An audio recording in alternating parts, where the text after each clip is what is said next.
Taste the Daily.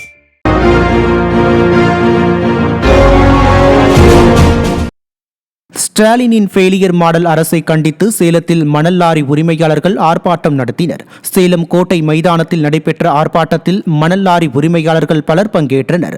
ஆர்ப்பாட்டத்தில் தமிழகம் முழுவதும் மணல் குவாரிகளை திறக்க வலியுறுத்தியும், கட்டுமான தொழிலை பாதுகாக்க நொரம்பு, செம்மண், கிராவல், மண்பானை மண், கருங்கல்லிற்கு உடனடியாக பர்மிட் வழங்க வலியுறுத்தியும் கோஷம் எழுப்பப்பட்டது.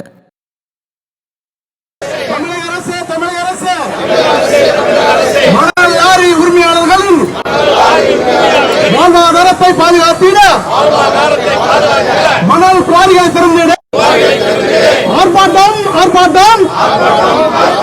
மணல் லாரி உரிமையாளர்கள்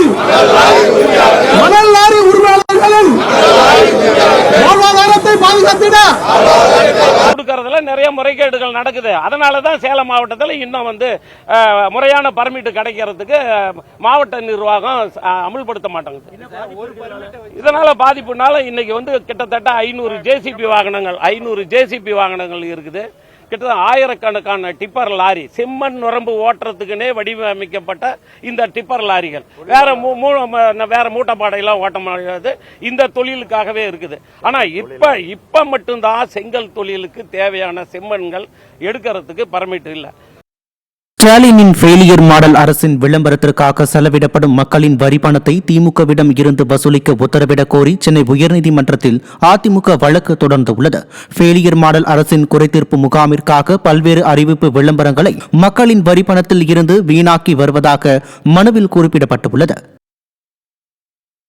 அரியலூர் மாவட்டம் ஜெயங்கொண்டம் அருகே அசுத்தமான குடிநீர் வருவதாக முறையிட்ட மக்களின் தண்ணீர் பாட்டிலை பிடுங்கி எறிந்த திமுக எம்எல்ஏவால் பரபரப்பு ஏற்பட்டது. தாதம்பேட்டை பகுதியில் பல மாதங்களாக குடிநீர் சுகாதாரமற்ற முறையில் வருவதால் மக்கள் அவதியடைந்து வருகின்றனர்.